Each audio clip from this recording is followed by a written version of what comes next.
What's up guys, Splooge here, and today I've got another build video for you. Now, this particular build is for Razorback, just like I've named here. It says Razorback 2 because I had a different Razorback build. I decided this one was better, so I deleted the other one. So yeah, let's get into it.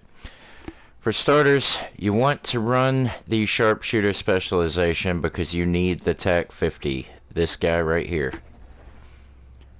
The damage on it is 455.5 thousand. That's not super relevant, and I'll get into why later. I run it with a Nemesis and my SVD and my D50. Only reason I use the D50 is because it's got overlap while holstered, gain plus 5% weapon handling. Also, that close and personal is pretty cool. Killing a target within 7 meters grants 50% weapon damage for 10 seconds. That's pretty solid. I don't really utilize it as much as I probably should, but nonetheless, when it procs, it's pretty dope. My Nemesis only hits for 441.1 thousand. I know that that's weak, but I'm gonna get into all this, so just trust me here. My SVD is what I use primarily. It's at 69.8 thousand. Again, that's low, and I get that. It's got killer on it. Killing an enemy with a critical hit grants plus 50% crit damage for 15 seconds. That's nuts. I have Allegro on it. I love Allegro on everything. It's just like, I don't know, the magical talent for me. But with killer, with it being a crit build, naturally getting another 50% crit damage is insane. So at Razorback, what I like to do is use that SVD to take out a drone, and then use my TAC 50, and bam, I've got another 50% damage on there. You see? Now, there's a few key ingredients with a TAC 50 build. This is a crit build, TAC 50 build, 100% for Razorback. There's really no other time you could use this. You could tweak it in ways and make it good at PvP, but I'm not a big PvP player, so this is all set up 100% for PvE. Again, it's only for Razorback. This is for people going for the one-shot Razorback builds, or just looking to make the Razorback fight a little easier. I want to kind of say this real quick. I realize that there are better builds out there than this. Okay, I get that. This is for people that are struggling to put together a crit build and need to kind of know how to do it, or have basic guidelines, or need to know what the main ingredients are for it. Or it's for people that just suck at the Razorback fight altogether and they just need help. And that's what I'm trying to do. I'm trying to help you guys with what I've learned while playing the game. Now let's get into the gear. For starters, I run a Badger Tough mask because it's got damage to elites. I've got really lucky and found a 55%. I believe the max is 57 if I'm not mistaken. And I could be mistaken because I'm not a division genius, but, you know, I feel like I got some experience. Alright, so it also gives you the 7% damage to elites right off the rip. I have seen people run Perfect Spotter here. Not on a Badger Tough, of course, but I'm still experimenting with that. I haven't figured out what I like more, and I'll get into why a little bit later. But yeah, that 20% weapon damage with Perfect Spotter is pretty solid, you know. But nonetheless, I've got 55% damage to elites, 5.5% crit chance. You have to have crit chance. Got a little bit of health. I mean, you can see on the left side, my armor and my health are kind of trash. So it's definitely squishy, but again, the purpose of this is to kill Razorback super quick. I mean, and this build does good enough. There are times I one-shot the weak points. It doesn't happen every time, but when it does happen, it's like, oh man, that's pretty cool. You know what I mean? Now, going to the chest. I don't really need two-piece Heraldi here. the headshot damage isn't really relevant.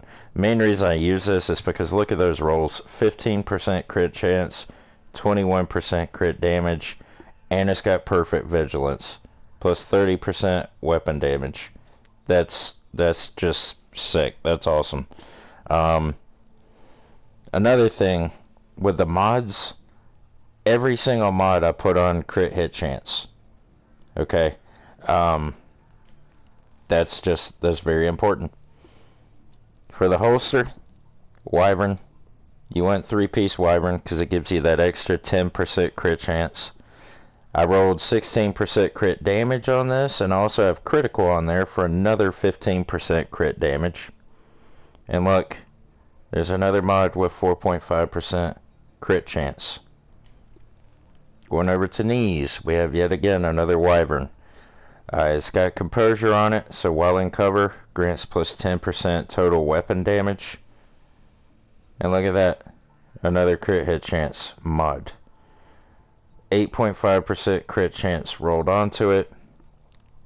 I mean, crit chance, crit chance, crit chance, and crit damage. Going to the gloves. I have 11% marksman rifle damage. Believe it or not, I've done a lot of research into this build.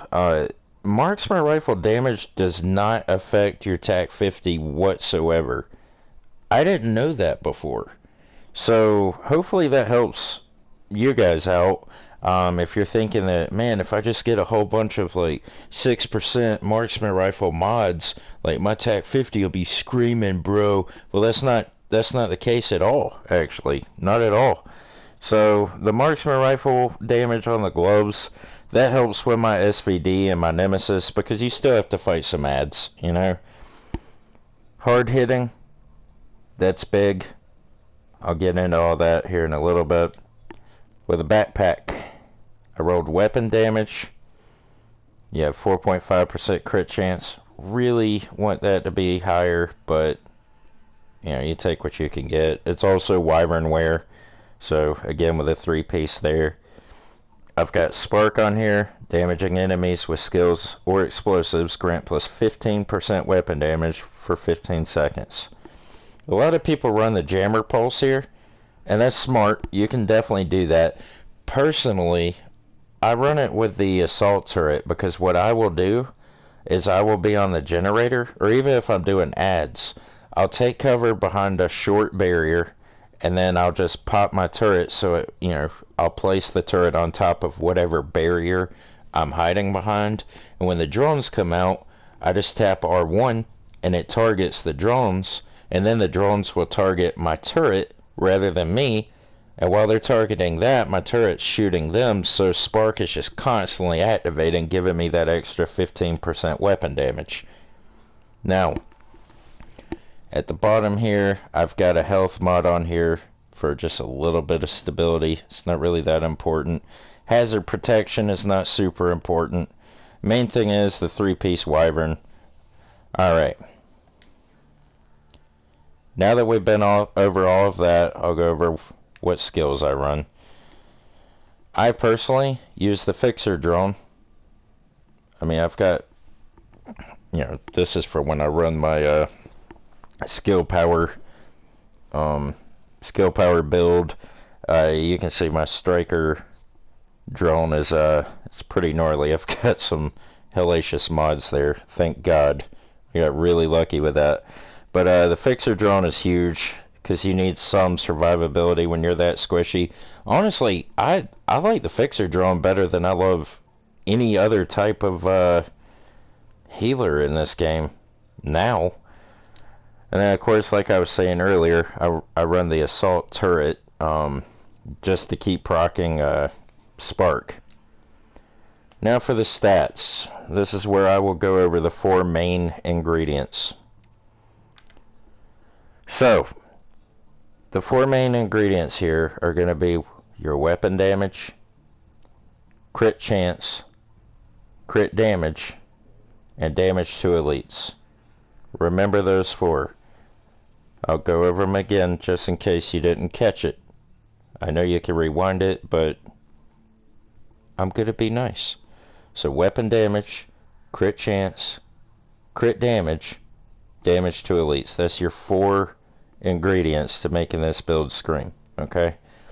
So, my weapon damage, let me actually switch it over, because right now it's on my Nemesis. If you didn't know you could do this, you can actually press and hold triangle here and switch it over to whatever weapon you want. So here's my attack 50. So I'm at 56.5 crit chance. The maximum you can have there is 60, right? But you don't want to go over 60. I actually had exactly 60, but remember when I said I had a Razor 1 build and then there's a Razor 2 build? I've tested both of them. My Razor 1 was at 60% crit chance. I believe it had the exact same crit damage, but this one hits a hell of a lot harder because I've got perfect vigilance on this one. The other one did not have that. So 455,000 weapon damage. Again, I'm not super concerned with my TAT 50's weapon damage. That 56.5 crit chance is really solid. 84% crit damage. There are people that have over 100% crit damage, and that's gnarly, man. If you can achieve that, great. But I'm thinking if you achieve over 100% crit damage, you're sacrificing somewhere. You're either sacrificing from your crit chance, from your weapon damage, or from your damage to elites. I don't want to do that. From testing this, I found that this build hits really freaking hard. It does its job. It is plenty for doing the overshot damage. I have a lot of fun going into discovery mode, just screwing around, you know, farming really, and then I'll get a Razorback and take an enormous chunk of health off of them. And it's funny because sometimes people are like, what the hell was that? You know, it's just, it's entertaining. I don't know. Alright, moving on. None of this really matters except for the damage to elites, and with my TAT 50 I have 87 damage to elites, which is solid for the TAC 50 because it doesn't have any mods, right? With the Nemesis, let me switch over to that thing. I have 102 damage to elites on this build. See what I'm saying? So, and I mean that's a hella amount of damage to elites. Even, you know, my D50, my SVD 97%, TAC 50 87%. So that's about as high as I can get it without finding a better roll on the mask. So that's about it, guys. One thing I want to touch on. In the past few videos, I have mentioned orange crates, and I keep saying, oh, I'll explain how to get those later. I'm going to go ahead and show you one. Let's wait through a 10-hour load screen. These orange crates are how you get mods. Every single orange crate in the world will drop a mod. It's always a high-end mod, assuming that you're at, you know, world tier 5 and you're high enough level. They're going to be high-end mods. Some of these mods can be absolutely insane. They can drop weapon damage. I mean, majority of the time it's trash. You know how RNG is, especially in this game. It kind of sucks. Now, thank God the targeted loot helps out a lot, but when it comes to these orange crates, it's really just kind of luck of the draw, you know. So this particular one, this is how I do it. I come over here and grab this crate. Purple. Man, that's really beneficial. Alright, so you run through here, and then you kind of run off to the right a little bit. And right there it is.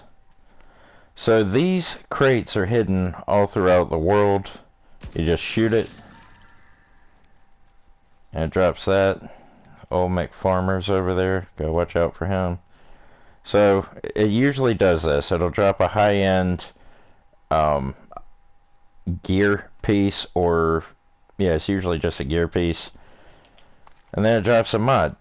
So in this case, weapon damage, damage to armor, optimal range. But I don't want to fool with him right now. I'm making a video. Let me go hide from old man farmer.